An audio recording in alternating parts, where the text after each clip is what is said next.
हिमाल पहाड तराई सबैको एउटै आवाज मेरो कोसिस अनलाइन टिभी। सफलताको गोरेटोमा बढ्दै अनि बढाउँदै सूचना समाचार र मनोरञ्जनको लागि लाइक कमेन्ट शेयर र सब्सक्राइब गर्न नभुल्नुहोला। मेरो कोसिस अनलाइन टिभी। आदरणीय दर्शकबिन नमस्कार, म रामचन्द्र बमजन। 20 वर्षपछि भएको स्थानीय तहको निर्वाचनबाट जनप्रतिनिधिहरू आइसकेपछि झन् धेरै समस्याहरू सिर्जना भयो भनेर नागरिकहरूले भन्न थालेका छन्। निर्वाचनको बेला केही दलले गाउँ गाउँमा सिंहदरबार आउँछ पनि भनिएको थियो। के साँच्चै नागरिकले सिंहदरबार गाउँ गाउँमा आएको महसुस गरेका छन् त?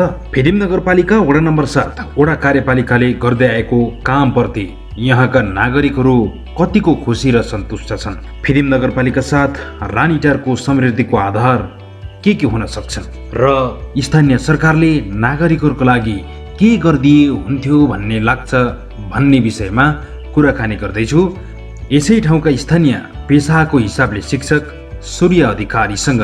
सर, यहाँलाई कार्यक्रममा स्वागत छ। धन्यवाद। आराम हुनुहुन्छ? सन्चै छु। सर, हाम्रो कुराकानीलाई अगाडि बढाउँ। हुन्छ। कतिपयले जनप्रतिनिधिहरू आइसकेपछि झन् धेरै समस्याहरू सिर्जना भयो भन्ने गरेका छन्। एज एउटा नागरिकको हिसाबले तपाईँले हेर्ने हो भने साँच्चै जनप्रतिनिधिहरू आइसकेपछि समस्याहरू सिर्जना भएको हो? स्थानीय स्तरमा लामो समय संरचनाभन्दा अगाडि अलिकति रिक्तताको समय थियो।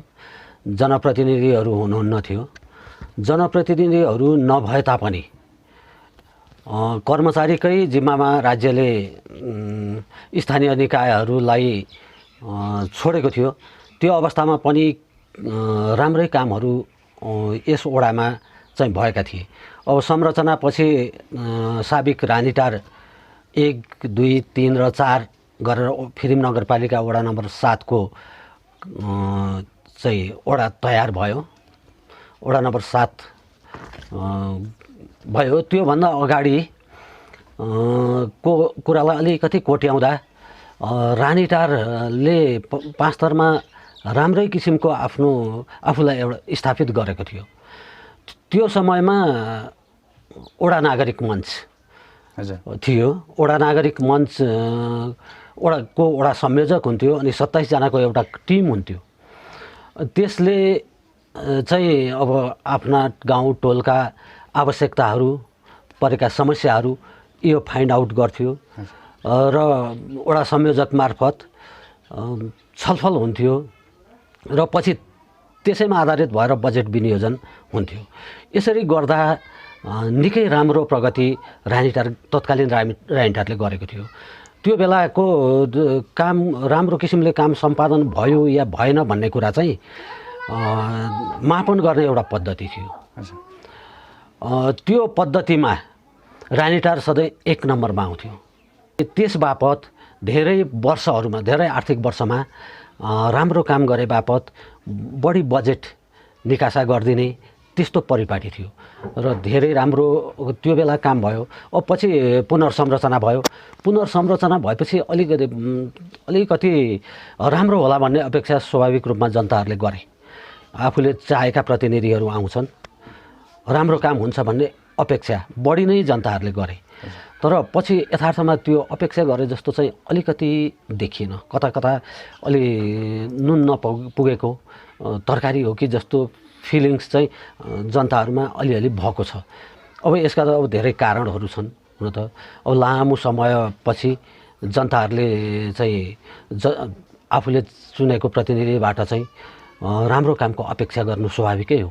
तर अब पर्याप्त बजेटको अभावले भनौँ वा उहाँहरूको चाहिँ कार्य सम्पादन गर्ने ढङ्ग ढाँचा, तौर तरिका, शैली आदिको कारणले भनौँ चित्त बुझाएको जनताले छैन। यहाँले उठाउनु भएको कुरा साँच्चै हो कि जस्तो लागिरहेको छ मलाई चाहिँ। तपाईँले यसो भनिरहँदाखेरि के साँच्चै हिजोको भन्दा पनि अझ धेरै समस्याहरू निम्तिएको हो अहिले स्थानीय तहमा? नगरपालिका बनेपछि निकै ठुलो चेन्ज आउँछ भन्ने अपेक्षा आम सर्वसाधारणले पनि गरेका थिए। तर त्यही छ, वास्तविकतामा कुनै परिवर्तन आएको छैन। हिजोको दुःख अहिले पनि त्यही छ। विकास निर्माणका गतिविधिहरूमा पनि खासै पहिले गाविस हुँदा र अहिले त्यति फरकपन चाहिँ पाउन सकिएको छैन। अनि सेवा सुविधाको कुरा गर्दा अब पहिले जनताले सेवा यहीँ पाउँथे, गाविसबाट पाउँथे। कम्तीमा त्यो पाइरहेको सेवा सुविधा चाहिँ यहीँबाट पाउने, वडाबाटै पाउने एउटा प्रावधान भइदिए राम्रो हुन्थ्यो। त्यो हुनुपर्ने हो, राज्यको त्यो त्यसरी नै दिने मनसाय पनि होला, तर काममा चाहिँ त्यो अलिकति देखिएको छैन। सानो कामको लागि पनि जनता फिल्मसम्म जानुपर्छ, खर्च हुन्छ। अब यस्ता योजनाका कुराहरू नै गर्दा पनि वडाबाट अहिले सम्झौता मात्रै हुन्छ, बाँकी सबै फरक फारकदेखि लिएर कार्यान्वयन पछिका सबै काम जिल्लामा गएर गर्नुपर्छ, नगरपालिका भनेर फिल्ममा जानुपर्छ। यो काम भएकोले पनि जनताले चाहिँ अलिकति दुःख पाइरहेको हो कि जस्तो अनुभूति हुन्छ। तपाईँले यसो भनिरहँदाखेरि के साँच्चै मुलुक सङ्घीय संरचनामा गइसके पछाडि जनताले झन् धेरै दुःख पाउन थालेको हो? होइन, दुःख नै पाएको त कसरी भन्ने र पुनर्संरचनाले जनतालाई अझ सुविधा होस् भन्ने नियति त राखेकै हो। तर के भने त्यो उचित व्यवस्थापन, स्रोत र साधनको उचित व्यवस्थापन हुन नगइरहेको अवस्थामा चाहिँ अहिले जनताले चाहिँ अलिकति दुःख चाहिँ भोगेकै छ। जस्तो सङ्घीय संरचनामा गइसके पछाडि गाउँ गाउँमा सिंहदरबारको कुरा थियो, यहाँहरूले गाउँ गाउँमा सिंहदरबार आएको महसुस गर्नुभएको छैन? सिंहदरबारमा हुने गतिविधिहरू स्थानीय स्तरबाटै होस्, जनताको घर दैलो नजिकै उहाँहरूको आसपासमा उहाँहरूले छानेकै प्रतिनिधिद्वारा त्यो कार्य सम्पादन होस् भन्ने राज्यको चाहना एकदमै राम्रो छ। तर भनिहालेँ नि, यसलाई साँच्चै व्यवहारमा उतार्न चाहिँ अधिकार सम्पन्न बनाइएन। अधिकार सम्पन्न जति हुनुपर्थ्यो त्यति भएन, मलाई त्यस्तो लाग्छ। त्यसो भए हिजो जनप्रतिनिधिविहीन हुँदा र चाहिँ आज जनप्रतिनिधिहरू हुँदा तपाईँले एज एउटा नागरिकको हिसाबले हेर्ने हो भने के फरक पाउनुहुन्छ? मैले अघि पनि पृष्ठभूमिमा भने, जनप्रतिनिधि नहुँदा जुन गतिविधि भइरहेको छ कम्तीमा त्यति बेला भएको जतिको अहिले आउनु पर्यो कि त्यो पनि भएन। अहिले त्यो अलिक कम भइरहेको छ। चित्त बुझाउने चाहिँ ठाउँ छैन। अब यसको मतलब यो राज्यको पुनर्संरचना जो अहिलेको संरचना यो एकदमै उचित होइन भन्ने पक्षमा चाहिँ म छैन। उचित हो, राज्यले जुन लक्ष्य र उद्देश्य लिएर यसो यो गरेको छ संरचना, यसो राम्रो छ, उत्तम छ। तर यसलाई कार्य सम्पादनको तहसम्म पुर्याउँदाखेरि अहिले केही कमी कमजोरीहरू देखिए। त्यो जनप्रतिनिधिबाट होस्, अर्थात् ऐन कानुनहरू जति बन्नुपर्ने टाइममा त्यो नबनेको कारणले होस्, अहिले धेरै जस्तो त ऐन कानुनहरूको अभाव छ। बालबालिकाको क्षेत्रमा गर्ने कुराहरू, महिलाको क्षेत्रमा गर्ने कुराहरू, अन्य विविध राज्यको मूल प्रवाहबाट बाहिरिएका वर्गहरूलाई उनीहरूको उत्थानको लागि गर्ने गतिविधिहरू अहिले स्थानीय निकायले गरिराखेकै छैन। त्यसको मुख्य कारण चाहिँ कानुनको अभाव पनि हो। यी सबै कुराहरूले गर्दा अहिले चाहिँ अलिकति जनताहरूमा के चेन्ज आयो त, हिजोको अवस्था र आजको परिवर्तित अवस्थामा के चेन्ज आयो र भन्ने भावना चाहिँ देखिन्छ। सर, हामी विशेष गरी यस वडामा केन्द्रित रहेर कुराकानी गरौँ। कार्य सम्पादन र चाहिँ जिम्मेवारीको हिसाबले हेर्ने हो भने वडा अध्यक्ष वडाको प्रधानमन्त्री हो र तपाईँको वडा अध्यक्षको कार्य सम्पादन र जिम्मेवारीप्रति तपाईँ सन्तुष्ट हुनुहुन्छ एज एउटा नागरिकको हिसाबले हेर्ने हो भने? वडा अध्यक्षले उहाँको आफ्नो दृष्टिकोणबाट जे गरिरहनु भएको छ त्यो उहाँको लागि ठिकै होला, तर समग्र जनताले चाहिँ अलिक बढी नै अपेक्षा गरेको छ। अब मैले हेर्दा पनि एउटा जसरी काम अगाडि बढ्नुपर्ने हो नि त्यसरी बढेको चाहिँ पाइरहेको छैन। अब वडा अध्यक्ष, वडा सदस्यहरू हुनुहुन्छ 5-5 जना, उहाँहरूले आफ्नो कार्य सम्पादन कसरी गरिराख्नु भयो उहाँहरूलाई ठिक होला, तर आम जनतालाई अलिक पुगिरहेको छैन जस्तो। कसरी मूल्याङ्कन गर्नुभएको छ उहाँहरूले चाहिँ उहाँहरूको टिमले गरिरहनु भएको कामलाई? उहाँहरूले गर्नुभएको छ गर्न त, तर तथापि त्यो अलिकति विधि पद्धति केही पुगिरहेको छैन कि जस्तो मलाई चाहिँ लाग्छ। विधि पद्धति भन्नाले नियमअनुसार त गरिराख्नु भएको होला, तर जनताका अपेक्षासँग जोडेर हेर्दा त्यो अलिकति मूर्त रूपमा जस्तो हुनुपर्ने त्यो चाहिँ भएको जस्तो मलाई चाहिँ लाग्दैन। जस्तो एज एउटा नागरिकको हिसाबले चाहिँ भन्ने हो भने उहाँहरूले के गर्नु पर्थ्यो? अब सबभन्दा त पहिला जनप्रतिनिधिहरू जो निर्वाचित जनप्रतिनिधिहरू हुनुहुन्छ उहाँहरू बसेर ओडाको समग्र विकास गर्नको लागि के गर्न सकिन्छ भनेर अलिक गहन ढङ्गले चाहिँ छलफल गर्नुपर्छ। तर उहाँहरूले पर्याप्त रूपमा छलफल त गर्नुभयो होला नि त? गरे पनि त्यो छलफल गरेको आउनु पऱ्यो नि त, जनताहरूले पनि थाहा पाउनु पऱ्यो नि त। अब जस्तो कार्य विभाजन पर्थ्यो मेरो विचारमा चाहिँ। उहाँहरूले कार्य विभाजन, यो काम यसले हेर्ने, यो काम यसले हेर्ने भनेर कामको बाँडफाँड गरेर काम सम्पादन गरिदिएको भए अलिकति राम्रो हुन्थ्यो, पहिलो कुरो। दोस्रो, अब योजना निर्माण गर्दाखेरि त्यो अलिकति हुन्डी एकै ठाउँ जोडेर सबै कुरालाई उहाँहरूले योजना बनाए जस्तो लाग्छ। तर त्यसलाई अलिकति अल्पकालीन योजना भनेर त्यो अन्तर्गत के कामहरू तत्कालै गर्ने, दीर्घकालीन योजना के हो त्यो चाहिँ मिलाएर बनाउनु भएको भए र त्यसलाई चाहिँ कार्यान्वयनतिर लानुभएको भए चाहिँ राम्रो हुन्थ्यो जस्तो मलाई लाग्छ, जुन त्यो अभाव छ यहाँ, त्यो देखिएको छैन। तेस्रो कुरा, आफ्ना गतिविधिहरू सञ्चालन गरिरहँदा, योजनाहरू बनाइरहँदा यो पूर्वाधारतर्फ मात्रै बढी जोड दिएको पाइन्छ। टुक्रे योजनाहरू, बाटोहरू, कता बाटो दिने, छोटो छोटो बाटो, त्यस्तोमा बजेटहरू लगाइरहनु भएको छ। विकास भन्ने चाहिँ बाटो बनाउनु मात्रै हो, कुलो खन्ने, भौतिक संरचना मात्रै विकास हो भन्ने कुरा उहाँहरूले फिल गरेको हुनसक्छ, तर मानवीय स्रोत र साधनको विकासमा ध्यान गएको चाहिँ देखिरहेको छैन। एउटा त्यो छ। अर्को, योजनाहरू बनाउँदा, योजनाहरू कार्यान्वयन गर्दा ती योजनाहरूले कस्तो आउटपुट दिन्छ र त्यो योजनाबाट प्राप्त आउटपुट लक्षित वर्गले पाउँछ कि अरूले पाउँछन्, यस्तो कुराहरूमा चाहिँ उहाँहरूको ध्यान पुगेको छ जस्तो लाग्दैन। पुग्नुपर्ने लक्षित समूहमा हो, तर लक्षित वर्गले त्यो उपलब्धिहरू महसुस गर्न पाउँछ पाउँदैन, त्यो पनि भएको छैन वडा। त्यो मैले देखिरहेको छैन। त्यो अर्को, अब कामहरू हुन्छ, एउटा प्रक्रियागत कामहरू हुन्छ, तर त्यो काम कस्तो हुन्छ भने, कस्तो देखिरहेको छु मैले चाहिँ भने, बजेटको कार्यान्वयन, बजेट खर्च गर्ने, त्यो खर्च गर्नुलाई मात्रै उपलब्धि त मान्नु भएन नि। त्यो खर्च भइसकेपछि त्यो खर्च भएको योजनाबाट आउने आउटपुटलाई दीर्घ समयसम्म टिकाइराख्न, त्यसको उपलब्धिलाई लामो समयसम्म जारी राख्न, के कस्ता अरू उपायहरू अपनाउने भन्ने त्यो सोच मैले देखिरहेको छैन। त्यो पनि हुनुपर्थ्यो। त्यो हुनुपर्थ्यो। अनि अर्को चाहिँ, अब योजनाहरूको अनुगमन मूल्याङ्कनको प्रक्रिया हुन्छ। उहाँहरू जानुहुन्छ, योजनाको अनुगमन गर्नुहुन्छ, तर त्यो अनुगमन केवल हेर्न जानुहुन्छ, चक्षुले हेर्नुहुन्छ, तर त्यो दिव्य दृष्टिले हेर्नु हुँदैन। त्यो योजना कसरी सम्पन्न भएको छ त्यसको भित्री पाटोहरू खोतल्नु पर्ने हुन्छ, त्यस्तो कुराहरू देखिँदैन। यस्ता अलिकति त्यो चाहिँ कमी भइरहेको महसुस मैले गरेको छु अहिलेको जनप्रतिनिधिहरूबाट। हुनसक्छ यो उहाँहरूमा त्यस किसिमको क्षमताको कमी पनि हुनसक्छ, अलिकति अध्ययनको कमी पनि हुनसक्छ, अन्यतिरको सिकाइहरूलाई चाहिँ आफ्नोमा कार्यान्वयन गर्ने त्यो एउटा गुणको अभाव पनि हुनसक्छ।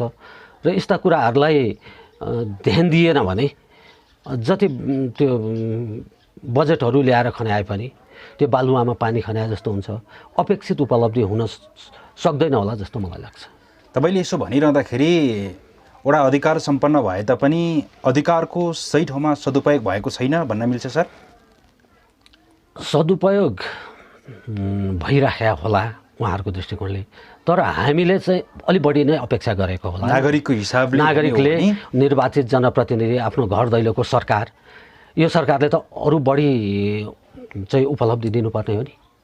यो ठाउँको लागि, यो ठाउँको समृद्धिको लागि अरू देन दिनुपर्ने हो नि, अझै दिनुपर्ने हो नि, तर त्यो चाहिँ पुगिरहेको छैन कि जस्तो मलाई अनुभूति भइरहेको छ। हजुर, तपाईँले जो कुरा गर्नुभयो यो त भयो ओडाले गर्दै आएको काममा कमी कमजोरीको कुरा।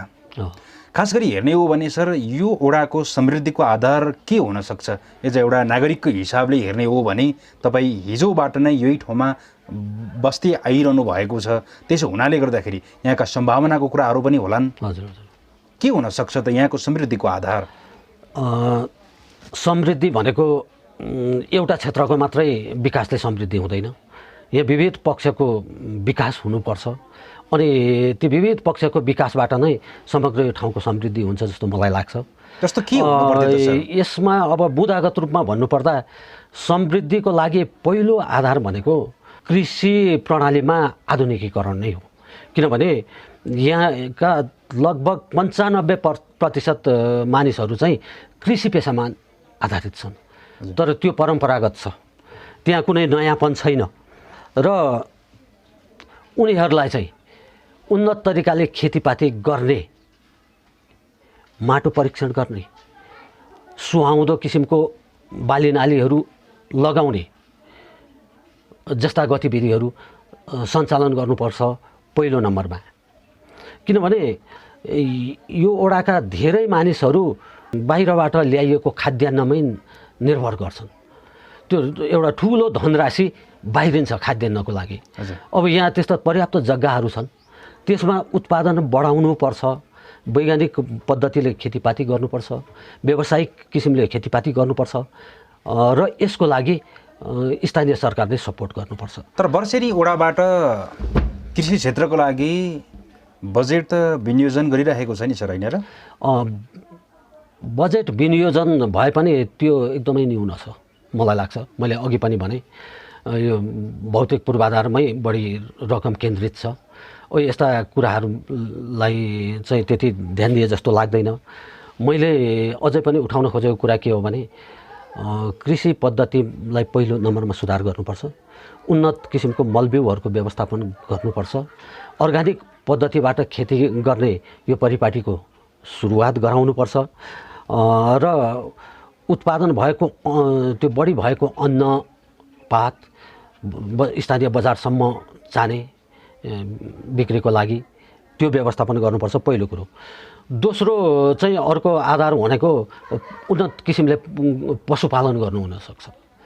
पशुपालन गरेको छ तर यो निर्वाहमुखी छ, परम्परागत बाबुबाजेले जसरी गरे मैले पनि त्यसो गर्नुपर्छ, दुध खानुपर्छ, दही खानुपर्छ यावत भनेर त्यस्तो किसिमले मात्रै भएन। अब व्यावसायिक रूपमा त्यसलाई लानु पर्यो। त्यसको लागि चाहिँ नस्ल सुधारको लागि स्थानीय निकायले पहल गर्नु पर्यो।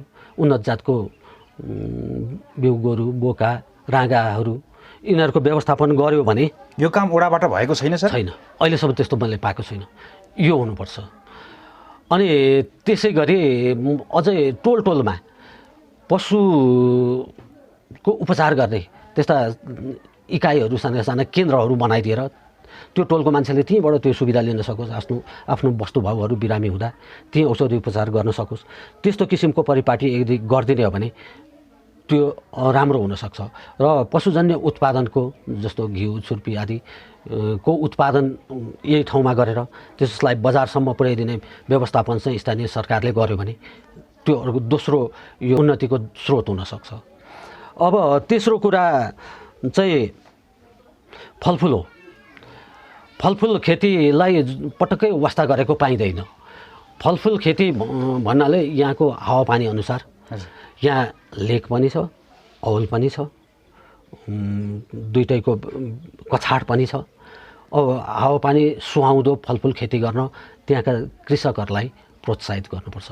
अब अलिकति औलतिर कागती, सुन्तला, नास्पाती आदि हुन्छ। अब उच्च अलिकति चिसो हावापानी भएतिर स्याउ, किवी आदि हुन्छ। यसरी जनताहरूलाई फलफुल खेतीमा प्रोत्साहित गर्यो भने अर्को त्यो राम्रो हुनसक्छ। अनि त्यस्तै समृद्धिको अर्को आधार चाहिँ यहाँको नगदे बाली हुनसक्छ, जुन पहिलेदेखि नै राइन्टार अलिकति आलु, अलैँची, अदुवामा नाबुद छ, होइन? तर यो पनि अब परम्परागत किसिमबाट मात्रै यसको खेतीपाती हुँदै आएको छ। यसमा पनि यसको उत्पादन बढाउनको लागि कृषकहरूलाई अलिकति प्रोत्साहन दिनुपर्छ, प्रोत्साहन दिने अनि छोटो अवधिका तालिमहरूमा उनीहरूलाई संलग्न गर्नुपर्ने। तर तालिमको कुरा गर्दा के देखिरहेको छ भने तालिममा यता कता गए पनि त्यो खेतीसँग सम्बन्धित चाहिँ नभएर नि अरू कसैलाई पठाउने, तालिम लियो आयो त्यतिकै त्यो युजलेस भइरहेको छ। अलैँची, आलु, अम्लिसो, अदुवा यी आदि नगदे बाली हुनु यहाँका। यिनीहरूको प्रमोट गर्नको लागि त्यस्तो किसिमको काम गर्यो भने 7 नम्बरको चाहिँ समृद्धिको त्यो आधार एउटा अर्को त्यो हुनसक्छ। युवा स्वरोजगार कार्यक्रमहरू अहिले त विदेशबाट पनि भट्टाभट युवाहरू फर्केर आइरहेका छन्। कोरोना सङ्कट परिरहेको छ। अब जनसङ्ख्यामा वृद्धि हुने भयो भने बेरोजगारी समस्या चर्किने भयो। यसले अर्को समस्या ल्याउन सक्ला, मलाई त्यस्तो पनि लाग्दैछ। किनभने ती बेरोजगार भएर फर्केका युवाहरू अब के गरेर बस्ने त? यसबारे स्थानीय सरकारले सोच्नुपर्छ जस्तो मलाई लाग्छ। अब उनीहरूलाई चाहिँ उनीहरूको श्रम शक्तिलाई चाहिँ हामीले युज गर्नुपर्ने हुनसक्छ। त्यो कसरी भने कृषि क्षेत्रमा त्यो लाउनु पर्यो, यहाँको पशुपालन क्षेत्रमा उनीहरूलाई लाउनु पर्यो। अनि त्यसै गरी सिपमूलक गतिविधिहरूमा उनीहरूलाई सहभागी गराउनु पर्यो। सम्भावना के देखिन्छ भने अब जस्तो रेडियो मर्मत, टेलिभिजन मर्मत, मोबाइल मर्मत, मोटरसाइकल मर्मत गर्ने जस्तोदेखि कम्प्युटर मर्मत आदि आदि यस्ता किसिमका सिपहरू युवा शक्तिलाई दिनु पर्यो। त्यो दियो भने हुन्छ। त्यस्तै कार्पेन्टरको कुरा होइन, यस्ता यस्ता सिपहरू सिकायो भने ती रोजगारी पनि हुन्छ, उनीहरूको जीवन निर्वाहको लागि एउटा आधार पनि बन्छ। यस कुरामा पनि ओडाले चाहिँ ध्यान दिनु पर्यो। अनि त्यस्तै अर्को के भने बेमौसमी तरकारी ठुलो सम्भावना बोकेको हो। सदरमुकाम फिदिम नजिकै छ, बजारहरू टाढा छैनन्, यातायातको सञ्जालले अहिले जोडिएकै छ। बेमौसमी तरकारीहरू उत्पादन गर्यो र त्यसलाई बजारसम्म लग्यो भने राम्रो हुन्छ र युवाहरूलाई स्वरोजगार बनाउन स्थानीय सरकारले यसो गर्यो भने राम्रो हुन्छ जस्तो मलाई लाग्छ। अब यी त भए समृद्धिका कुरा। त्यो सँगसँगै जोडिएको अरू जस्तो शिक्षाको विकास गर्नु पर्यो। शिक्षा अपरिहार्य छ। हजुर, शिक्षाको लागि अब शिक्षा अहिले किसिमले त तहस नहस भएको देख्छु म त। हिजोको संरचनाले जुन किसिमको शिक्षामा एक किसिमको बाटो लिएर गएको थियो, अहिले त त्यो त ध्वस्त भएको छ। स्थानीय निकायलाई नै शिक्षाको सम्पूर्ण अधिकार दिएको छ, तर त्यो अधिकार दिए अनुरूप गतिविधिहरू सञ्चालन भएको चाहिँ देखिँदैन। अब स्थानीय सरकारले सबै आफ्नो वडाभित्रका स्कुलहरूको भौतिक व्यवस्थापनमा सपोर्ट गर्नुपर्छ। अनि शिक्षण सिकाइ प्रक्रियालाई उपलब्धिमूलक बनाउन प्रोग्रामहरू सञ्चालन गर्नुपर्छ। र त्यसको लागि अब तालिम अप्राप्त यदि शिक्षक छन् भने त्यो अहिले त तालिम अप्राप्त शिक्षकको त्यति छैन छन त, तथापि अब पहिलेदेखि काम गरिरहेको शिक्षकहरू हुनुहुन्छ भने तालिम पनि उहाँहरूलाई दिनु पर्यो। यस्तो कुरा पनि गर्यो भने र बिस्तारै बिस्तारै अब स्थानीय सरकार चाहिँ अलिकति विज्ञान र प्रविधिमूलक शिक्षातिर पनि जानु पर्यो। तर यो कुरामा त विद्यालय र शिक्षक पनि त उत्तिकै जिम्मेवार होला नि सर? होइन, त्यो यस्तो हुन्छ। अब शिक्षकहरू एउटा निश्चित मापदण्ड अनुसार चलिरहेको हुन्छन्। त्यो शैक्षिक गुणस्तर सुधार्ने कुरामा शिक्षकको पनि त्यत्तिकै ठुलो हात चाहिँ हुन्छ। तर अब समय सुहाउँदो शिक्षाको व्यवस्थापन गर्ने, अब प्रविधिमूलक प्राविधिक शिक्षाको व्यवस्थापन गर्ने नीतिगत रूपमा ओडाले पनि केही पहल गरिदिनु पर्यो भन्ने सपोर्ट गर्नु पर्यो। आर्थिक सपोर्ट गर्नु पर्यो, स्पष्ट नीति निर्माण गरिदिनु पर्यो। अनि त्यसअनुसार काम गर्न चाहिँ शिक्षकहरूलाई लगाउनु पर्यो र राम्रो काम गर्ने शिक्षकहरूलाई पुरस्कृत गरिदिनु पर्यो। अनि कामचोर शिक्षकहरू यदि छन् भने त्यस्तोलाई दण्ड पनि गरिदिनु पर्यो। यस्तो भयो भने त शैक्षिक समस्या पनि हल हुन्छ, शिक्षाको अवस्था पनि सुधार भएर जान्छ जस्तो लाग्छ। जनसङ्ख्याको हिसाबले हेर्ने हो भने सर, पाँचथरको साबिकको 41वटा गाविसमध्ये यस साबिकको रानीटार गाविस सबैभन्दा धेरै जनसङ्ख्या बसोबास गर्नेको दोस्रो नम्बरमा पर्छ। यहाँ त स्वास्थ्यको कुरा पनि उत्तिकै महत्त्वपूर्ण होला एकदमै। एज एउटा नागरिकको हिसाबले हेर्ने हो भने के पाउनुहुन्छ तपाईँ? अब स्वास्थ्य त हाम्रो अमूल्य धन हो। स्वास्थ्यको क्षेत्रमा स्थानीय सरकारको त्यति ध्यान गएको जस्तो देखिँदैन।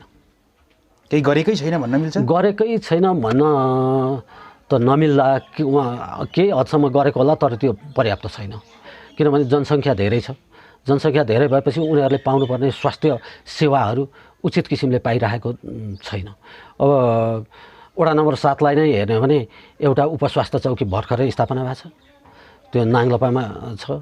त्यहाँबाट प्रवाह गरिरहेको स्वास्थ्य सेवा चाहिँ त्यति भरपर्दो भएन, त्यति जनताले अपेक्षा गरे जस्तो भएन भन्ने किसिमको जनगुनासोहरू चाहिँ हामीले सुनिरहेका छौँ। हामीले यस वडाको समृद्धिको विषयमा कुराकानी गरिरहँदाखेरि यो वडाको समृद्धिको आधार भनेको यहाँका नागरिकहरूलाई आर्थिक हिसाबमा सबल बनाउनु पनि हो, जसको लागि पर्यटन प्रवर्धनको कुरा पनि उति नै महत्त्वपूर्ण होला। हो, अर्को आधार त्यो हो। किनभने पर्यटन, त्यो बाह्य पर्यटनकै कुरा अहिले हामी त्यति पर नजाउँ, आन्तरिक पर्यटनका सम्भावनाहरू यहाँ पनि छन्। यहाँ कञ्चनजङ्घा टी इस्टेट छ, अर्ग्यानिक टी इस्टेट, देश विदेशमा यसको नाम छ, त्यो हेर्न आउने। अनि त्यस्तै अर्को छ त्रिवेणीमा इमासाङ खामासाङ, यस्तै के लिम्बू शब्दबाट त्यसको नाम छ, त्यो मन्दिर छ, त्यो पवित्र स्थल छ, जुन किराँत जातिहरूले चाहिँ त्यसलाई पवित्र स्थल मानिरहनु भएको छ, त्यो छ। रानीटार मावि आसपासकै क्षेत्र पनि अलिकति राम्रो छ। अब त्यस्तै तामाङ गुम्बा छ मानेडाँडामा, अनि त्यो रङ्गशाला आसपासको क्षेत्र, यी सबैलाई समेटेर पर्यटकीय एउटा सम्भावनाको क्षेत्र बनाउन चाहिँ मिल्छ। तर यिनीहरूको पूर्वाधारहरूको विकास गर्न, यसलाई प्रचार प्रसारमा ल्याउन चाहिँ स्थानीय सरकारले भूमिका निर्वाह गर्नुपर्छ। अब त्यसको लागि होमस्टे अवधारणालाई अगाडि सार्यो भने यहाँका बासिन्दाहरूलाई, आउने मानिसहरूलाई चाहिँ एउटा सद्व्यवहार पाउन, अतिथि देवो भव भन्ने किसिमको भावना चाहिँ जगाउने किसिमको उनीहरूलाई ओरिएन्टेसन गर्यो भने र आगन्तुकहरूलाई त्यस्तो एउटा देवता तुल्य व्यवहार गर्ने परिपाटीको थालनी गर्यो भने अत्यन्तै त्यसको सम्भावना छ। फेरि विभिन्न जात जातिको बसोबास छ यहाँ, आफ्ना संस्कृतिहरू छन्, संस्कारहरू छन्, ती अत्यन्तै सुन्दर छन्। हजुर, जस्तो सर हामीले यसो भनिरहँदाखेरि वडाले पर्यटन प्रवर्धनको लागि यस वडामा केही गरेको छैन र? त्यस्तो ठोस काम गरेको देखिँदैन, यो त स्पष्ट भन्छु। त्यो यी क्षेत्रमा भ्यू टावर निर्माणको कुरा छ, त्यो पनि चाहिँ आन्तरिक तथा बाह्य पर्यटकहरू भित्राउन सकिने एउटा सम्भावनाको कुरा हो। यो वडा अध्यक्षजीले राख्नु भएको छ यो दृष्टिकोण, यो एकदम ठिकै हो। यहाँ के गर्दा आन्तरिक पर्यटक बाह्य पर्यटकलाई भित्र्याउन सकिन्छ भन्ने कुरामा चाहिँ सबैजना लाग्नु उचित हो। अब त्यो भ्यू टावरको अवधारणा छ, भ्यू टावर को कुराहरूको अध्ययन गर्न, अन्य ठाउँमा भ्यू टावर कसरी बनेका छन्, कुन कुन प्रक्रियाबाट बनेका छन्, ती कुराहरू बुझ्नु पनि पर्यो। अनि त्यस अनुरूप स्थानीय सरकार लाग्यो भने त्यो चाहिँ सम्भावना छ। जस्तो हामीले यो वडालाई हेर्ने हो भने भौगोलिक रूपले यहाँ हामीले कृषि पर्यटनको कुरा, खेलकुद पर्यटनको कुरा, यसमा हामी सम्भावना देख्छौँ सर? राम्रो खेलकुद अर्को एउटा पर्यटकहरूको लागि, आन्तरिक पर्यटक जस्तो अहिलेसम्म के भइरहेको छ र चाहिँ वडाले के गर्नु पर्थ्यो जस्तो लाग्छ तपाईँलाई?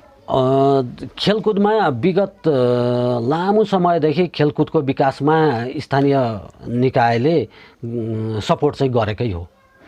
त्यो गाविस हुँदा, त्योभन्दा अगाडि पञ्चायतकालीन कुरा त अलिकति परकै कुरा भए, त्यो बेलादेखि नै सपोर्ट गरेको हो।